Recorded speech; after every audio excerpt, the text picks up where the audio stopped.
Olá! Hoje vamos esclarecer uma dúvida muito comum. Há como melhorar a nossa memória? Sim, quer aprender? Então acompanhe a conversa de hoje com dois grandes estudiosos.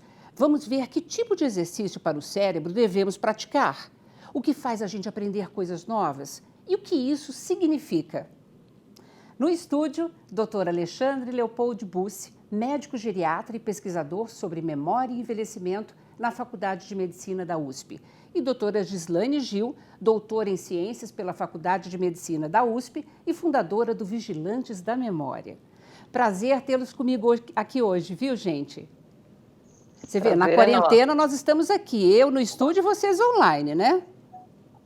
Isso mesmo. Diga-me uma coisa, afinal de contas, a gente tem que fazer exercício para o corpo, né? Isso todo mundo já sabe. Mas a gente tem que fazer exercício para o cérebro também, por quê?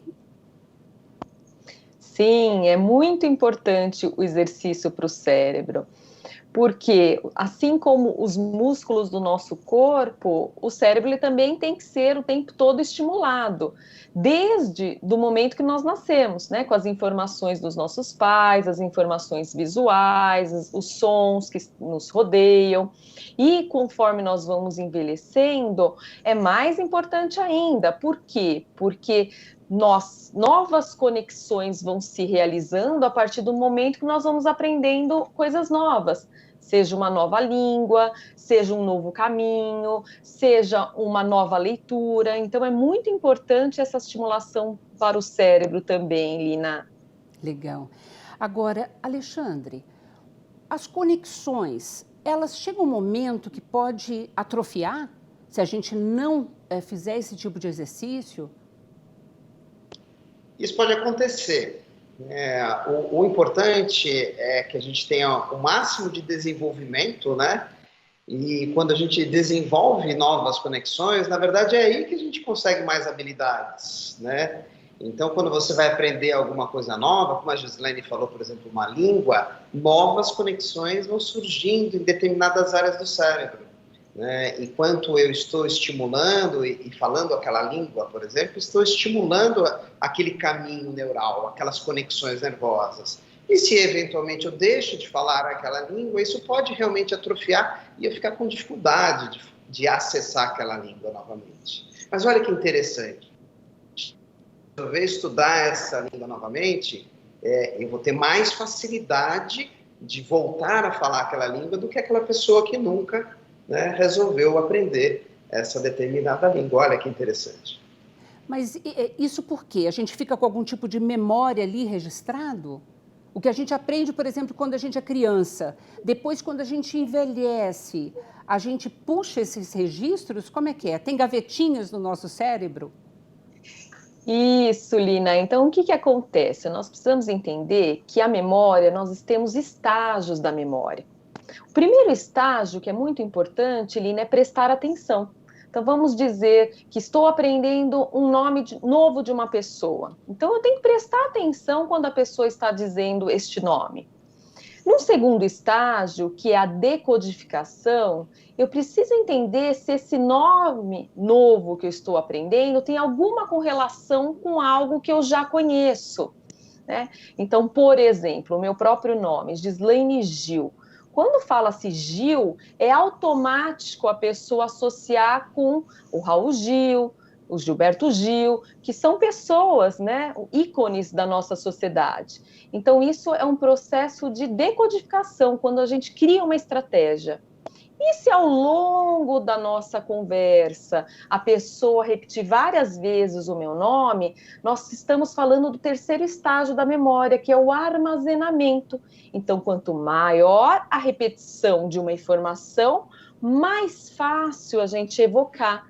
Então, passado um mês, um ano, se eu tiver feito essa estratégia e prestado atenção, com certeza, quando a pessoa me ver novamente, ela vai lembrar do Gil.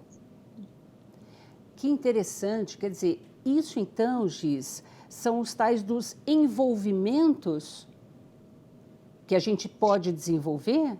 Envolvimentos mentais? Podemos, Lina, porque olha que interessante, conforme nós vamos envelhecendo, todo mundo acha, né, tem a percepção que o problema está na evocação da memória.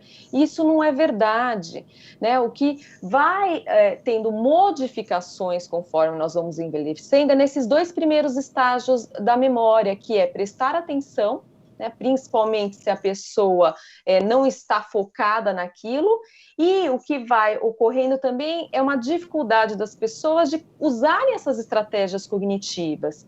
Então, é muito importante a pessoa aprender essas estratégias cognitivas, aprender a estimular essa decodificação da memória. Porque se você prestou atenção e usou alguma estratégia, a probabilidade de voltar essa informação é muito maior do que quem nem prestou atenção e nem usou nenhuma estratégia cognitiva. Agora, Alexandre, tem uma série de pessoas, principalmente nesse período de pandemia, que junta a ansiedade, o estresse da gente, todos os medos, que começa a ter esquecimentos, né? Quando um esquecimento é considerado normal e quando ele passa a ser patológico, que a gente tem que se preocupar? Bom, primeiro, as pessoas normalmente associam a esquecimento, né, a um tipo de esquecimento que pode ser a doença de Alzheimer. Mas a gente pode perceber, muitas vezes, numa avaliação bem feita, de que às vezes o problema não é necessariamente na memória. Às vezes é um problema de atenção, às vezes é um problema de planejamento, de organização, né? Então, com o envelhecimento, acaba acontecendo muito uma modificação, principalmente na atenção. Então, quando a gente vai perceber, as pessoas naturalmente não têm a mesma atenção que antes. E daí, como a Gislaine falou, a pessoa pode não ter um armazenamento adequado. Então, ela nem armazenou, como que ela vai poder evocar aquela informação, né? Então, na verdade, a gente fica mais preocupado realmente quando há uma dificuldade, principalmente para a memória daquilo que vai acontecendo na nossa vida, nossos fatos, o que a gente comeu, por exemplo, hoje no café da manhã, ou o que comeu ontem no almoço, o que fez no Dia dos Pais, né, ou o que fez no Dia das Mães, como foi uma viagem. Esse tipo de memória, quando existe um esquecimento, a gente fica preocupado porque é esse tipo de memória que acaba diminuindo, né, primeiro, né, nos sintomas iniciais da demência de Alzheimer, né? Então, são essas situações que a gente fica um pouco mais preocupado, né? Ou quando a gente dá alguma pista para a pessoa lembrar e ela não lembra daquela pista, às vezes coloca um tipo de memória, né, que não existiu, né, como se fosse ela contando algo que ela acha que aconteceu, mas não aconteceu, né? Então, aí sim, a gente fica bastante preocupado, principalmente quando isso está mais frequente no dia a dia da pessoa. Uhum. Por isso que é muito importante, né, como o doutor Alexandre comentou, entender que tipo de memória é essa, né?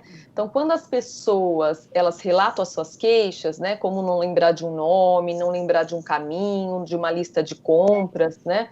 A primeira coisa ali, o que é importante é mapear esse funcionamento cerebral, é entender que nós temos diversos tipos de memória em diversas áreas do cérebro. Então, fazer uma avaliação neuropsicológica completa, até para entender se o problema é memória, é muito importante. Porque olha que interessante, nessa pandemia as pessoas estão mais ansiosas, porque há uma incerteza com relação ao futuro. E aí o que acontece? Se eu estou ansioso, eu não estou focado no presente, eu estou pensando em algo que vai acontecer no futuro. Então, o meu cérebro, ele não está prestando atenção, pelo contrário, está dividindo a atenção com coisas que ainda nem ocorreram. E aí, como o doutor Alexandre falou, se eu nem prestei atenção, como que eu vou falar que este é um problema de memória? A informação nem entrou no cérebro.